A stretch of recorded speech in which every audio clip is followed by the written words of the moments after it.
Bonjour à toutes et à tous et merci de nous rejoindre sur Al24 News pour cette nouvelle édition. Tout de suite, les titres de l'actualité de ce mercredi 19 avril.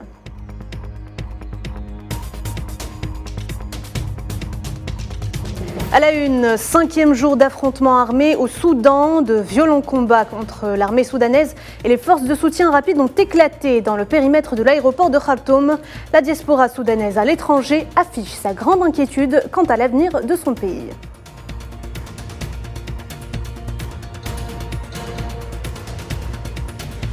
Le Conseil de sécurité de l'ONU se penche une nouvelle fois sur la situation en Libye. L'envoyé spécial Abdoulaye Bathily se voit optimiste quant à l'évolution du processus politique dans le pays.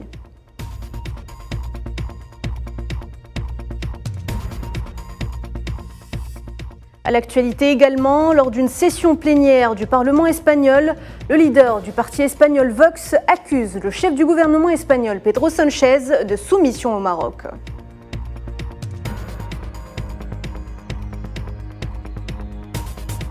Et enfin, Ligue des Champions, suite et fin des quarts de finale. Les Citizens de Riyad Mahrez affrontent le Bayern Munich et l'Inter de Milan face au Benfica Lisbonne.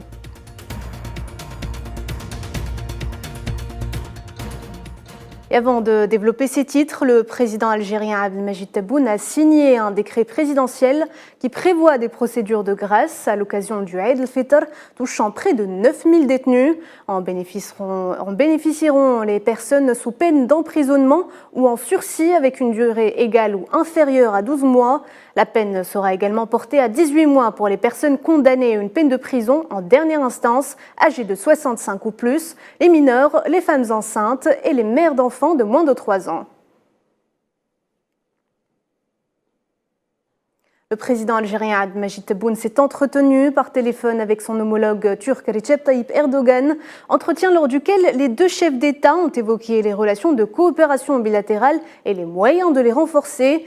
Les deux chefs d'État ont par ailleurs discuté de l'évolution dangereuse et regrettable de la situation sécuritaire au Soudan, ainsi que des moyens même de trouver une solution pour contenir politiquement la situation et mettre fin aux hostilités en ce mois de Ramadan. Et justement, l'escalade de la violence monte d'un cran au Soudan. Malgré l'annonce d'une trêve humanitaire entre l'armée soudanaise et les forces de soutien rapide, le bruit des canons n'a pas cessé de retentir, notamment aux abords de l'aéroport de la capitale Khartoum. Cet après-midi, les forces de soutien rapide ont annoncé d'une manière unilatérale une trêve de 24 heures à compter de 18 heures. Le point sur la situation avec Sohila Akilal. Au moins 200 personnes ont perdu la vie et 1800 autres ont été blessées depuis le début des combats entre les forces armées et forces de soutien rapide au Soudan. La situation dans le pays reste globalement instable au 5e jour des hostilités. Les affrontements se sont poursuivis malgré la trêve humanitaire proposée à partir de 18 h mardi soir. Les deux camps s'accusent mutuellement d'avoir violé le cessez-le-feu. D'importantes frappes ont eu lieu dans le centre-ville, autour du palais présidentiel et du commandement des forces armées. Une immense fumée noire obscurcit le ciel de Khartoum.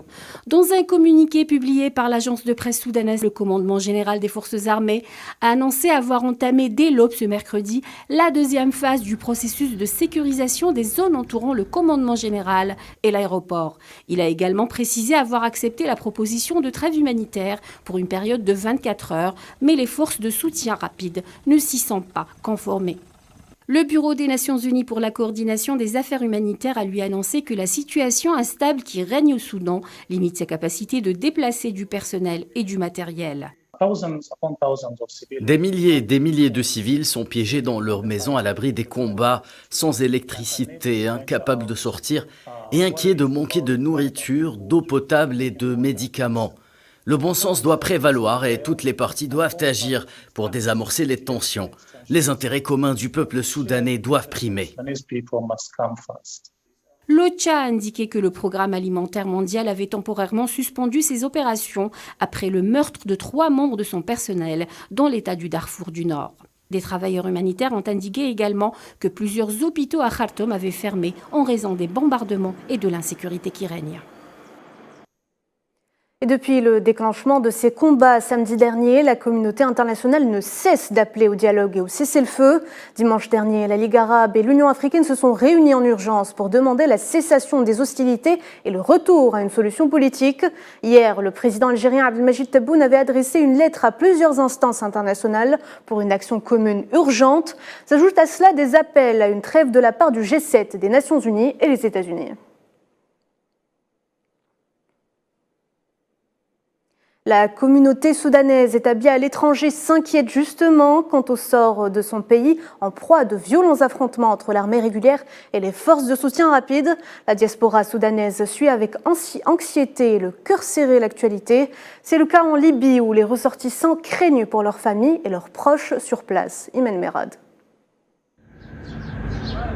Face aux violents combats qui prévalent au Soudan, dans un conflit béant entre deux généraux El Burhan et Dagalo, les membres de la communauté soudanaise en Libye se disent extrêmement inquiets, exprimant leur indéfectible solidarité avec leurs familles et leurs amis qui sont confrontés à des coups de feu, des coupures d'électricité et d'eau, des pénuries alimentaires, redoutant également une crise sanitaire qui guette la région. Les Nations Unies ont à cet effet déclaré que le conflit avait provoqué une crise humanitaire catastrophique, en partie due à l'effondrement imminent du système de santé du pays. Nous appelons le commandant en chef des forces armées et son adjoint Hamiti à la raison. Au final, il n'y a pas de vainqueur dans cette guerre. Cette maudite guerre nous coûtera cher.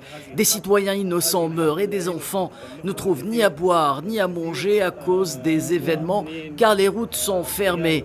Des gens avec des intérêts propres à elles sont derrière tout ça. Et nous devons, en tant que patriotes, raison garder. Le Soudan est assez grand pour nous tous.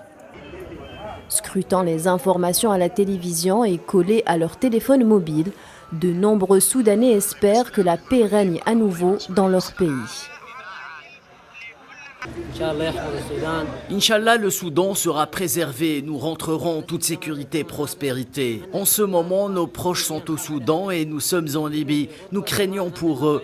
Nous sommes en exil. À l'époque, c'était nos proches qui craignaient pour nous ici à l'étranger. Maintenant, c'est plutôt le contraire. Que Dieu préserve le pays. Le commandant de l'armée soudanaise et le commandant des forces paramilitaires de soutien rapide ont convenu d'un cessez-le-feu d'une durée de 24 heures à compter de ce soir. Rappelons que le dit conflit entre les deux parties a éclaté samedi dernier, engendrant le décès d'au moins 185 civils à travers le pays. Dans le dossier libyen, l'envoyé spécial des Nations Unies se veut optimiste quant à l'évolution du processus politique dans le pays, affirmant même que le contexte est historique pour le pays, qui, selon lui, se dirige vers une sortie de crise préenne. Khadija Khadaoui. La Libye a un tournant historique. C'est du moins ce que semble penser l'envoyé spécial de l'ONU et chef de la mission d'appui des Nations Unies dans le pays. Abdoulaye Bathily ne cache pas son enthousiasme quant à l'évolution du processus politique en Libye. D'ailleurs, selon lui, la sortie de crise est imminente. Les Libyens sont face à une opportunité historique de sortir de la crise qui dure depuis une décennie. Il y a une nouvelle dynamique en Libye. Si le chef de la Manul, qui s'exprimait lors d'une réunion au sein du Conseil de sécurité, se montre aussi serein, c'est en raison de la nouvelle dynamique dans laquelle se sont inscrites les parties libyennes en multipliant les consultations en tout genre. Depuis une décennie, il y a une nouvelle dynamique en Libye. Ces rencontres portent une grande valeur symbolique sur la voie de la réconciliation et de l'unification du pays. En dépit de sa satisfaction, Bathily n'écarte pas la tentation du maintien du statu quo. Il a à cet effet exhorté les parties prenantes à maintenir la cadence en vue d'un scrutin en 2023. J'exhorte les dirigeants des deux conseils à accélérer les travaux du comité 6+6 et à publier le programme de travail du comité qui est fixé dans un délai afin d'organiser les élections cette année. Les lois électorales doivent être achevées en temps voulu. Dès son arrivée, Bathily a donné le temps. Cette année sera celle des élections en Libye. Pour rappel, en janvier 2021, pour des divergences persistantes, les élections législatives avaient été reportées. Cindy. La situation au Sahara occidental occupée au menu ce mercredi de discussions à huis clos au Conseil de sécurité de l'ONU dans un contexte marqué par la poursuite des hostilités depuis l'interruption de l'accord sur le cessez-le-feu au mois de novembre 2020. L'occasion pour l'envoyé personnel du secrétaire général de l'ONU pour le Sahara occidental, Staffan de Mistura, et du chef de la MINURSO, Alexander Ivanko, de remettre un rapport sur la situation actuelle dans les territoires sahraouis occupés. Pour rappel, cette réunion intervient en prémisse des célébrations le 10 mai prochain de la création du Front Polisario.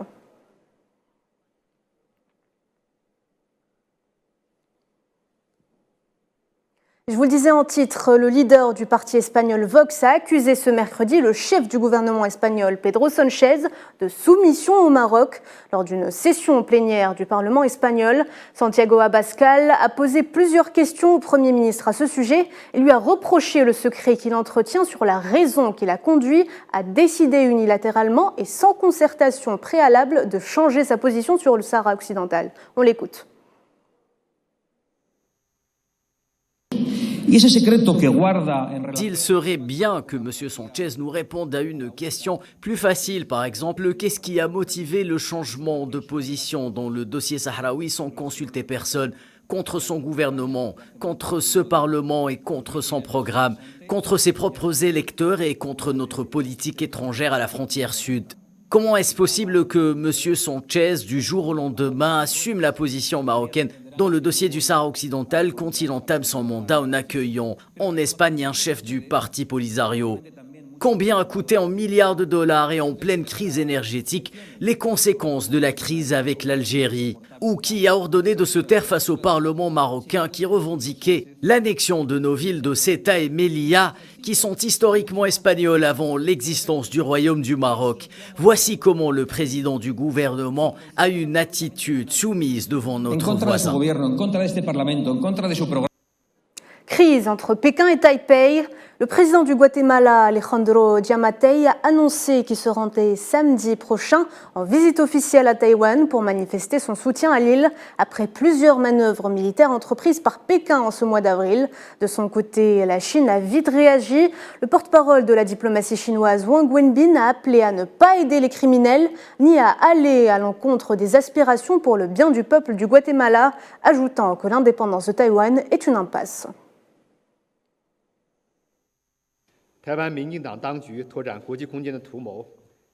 Le principe d'une seule Chine est une norme acceptée dans les relations internationales et un consensus universel de la communauté internationale. Il n'y a pas de voie pour l'indépendance de Taïwan. Toute initiative qui ignore la tendance mondiale et la justice internationale et s'en tient obstinément à la mauvaise position est vouée à l'échec. Nous voudrions également conseiller au gouvernement du Guatemala de ne pas aider le malfaiteur et aller à l'encontre de la tendance internationale de la voix du peuple guatémaltèque pour ses propres intérêts égoïstes. Le ministre de l'économie français dans la tourmente, Bruno Le Maire, est accusé de stigmatiser la communauté maghrébine de France. Il déclare que les Français en ont marre de voir les aides sociales renvoyées au Maghreb. Safwan Ben Sabri. Après le chaos de la réforme des retraites, Emmanuel Macron a prôné une politique d'apaisement, mais le message ne semble pas être passé auprès de son ministre de l'économie. Bruno Le Maire a effectué une sortie médiatique pour le moins polémique mardi matin, qui n'a pas manqué de faire réagir au sein de la classe politique. Nos compatriotes légitimement en ont ras-le-bol de la fraude. Ils en ont ras-le-bol de voir des personnes qui peuvent toucher des aides qu'ils payent eux-mêmes. C'est le contribuable qui le paye, c'est l'entrepreneur, c'est le salarié qui paye ces aides. C'est pas mon argent, c'est l'argent du contribuable. Il n'a aucune envie de voir que des personnes peuvent en bénéficier, le renvoyer au Maghreb ou ailleurs, alors qu'ils n'y ont pas droit. C'est pas fait pour ça le modèle social. Que justifie une telle sortie du ministre de l'économie française ? Emmanuel Macron a promis dans son discours des annonces fortes contre les fraudes fiscales et sociales. Seulement voilà, en matière de lutte antifraude, Bruno Le Maire s'est trompé de cible volontairement ou non. D'après les chiffres de la Cour des comptes, les fraudes aux prestations sociales dont parle Bruno Le Maire représente entre 1 et 3 milliards de dollars de pertes pour l'État français, mais le chiffre est négligeable comparé aux 80 voire 100 milliards de pertes dues à la fraude fiscale. Le ministre de l'économie ignore-t-il ces chiffres ou agit-il dans une volonté de stigmatisation de la communauté maghrébine de France ? Le gouvernement est accusé par la gauche de faire diversion en pleine période de protestation, faisant ainsi un coup double grâce à deux thématiques qui résonnent à droite et à l'extrême droite, l'assistanat et l'immigration. Conflit en Ukraine, les inspections de navires transportant des céréales en provenance des ports ukrainiens de la mer Noire ont repris, selon le vice-premier ministre ukrainien, dans le détroit du Bosphore après 2 jours de pourparlers. Les 2 pays ont accepté l'inclusion de nouveaux navires dans cet accord et les équipes d'inspection sont déjà à l'œuvre. Plus de 35 navires céréaliers attendaient au large d'Istanbul. Conflit en Ukraine toujours, le président sud-coréen Yoon Suk-yeol a annoncé qu'il envisage d'envoyer des armes à l'Ukraine si une attaque de grande ampleur est menée contre des civils. Un changement de pied du dirigeant qui s'était jusqu'ici déclaré opposé à l'armement de l'Ukraine.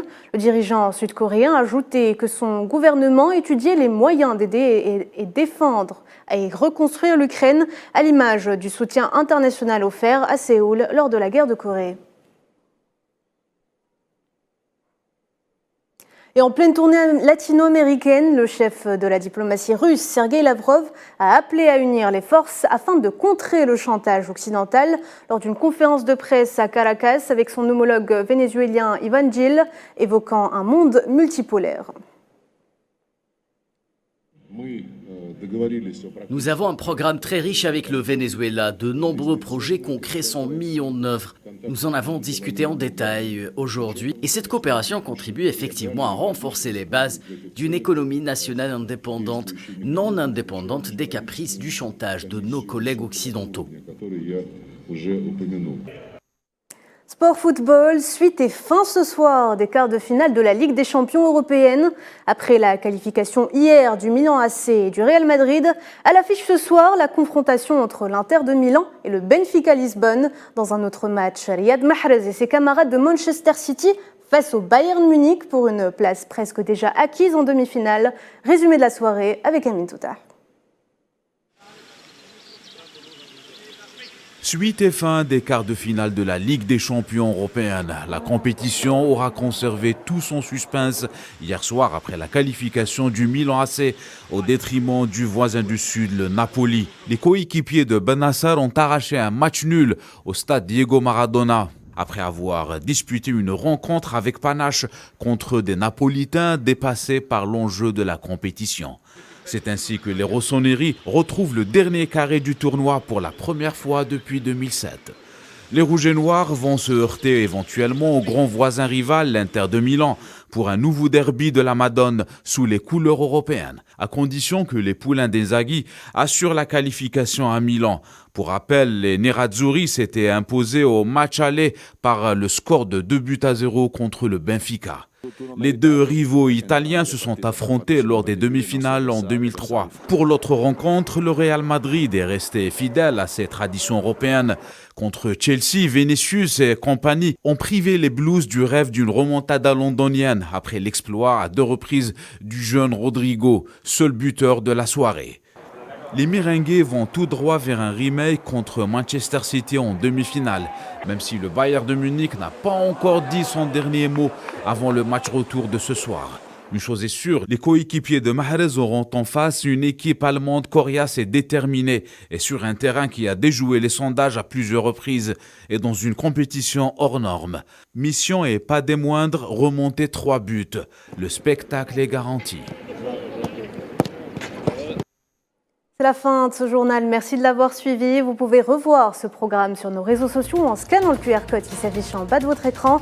L'information continue sur Al24 News. À demain.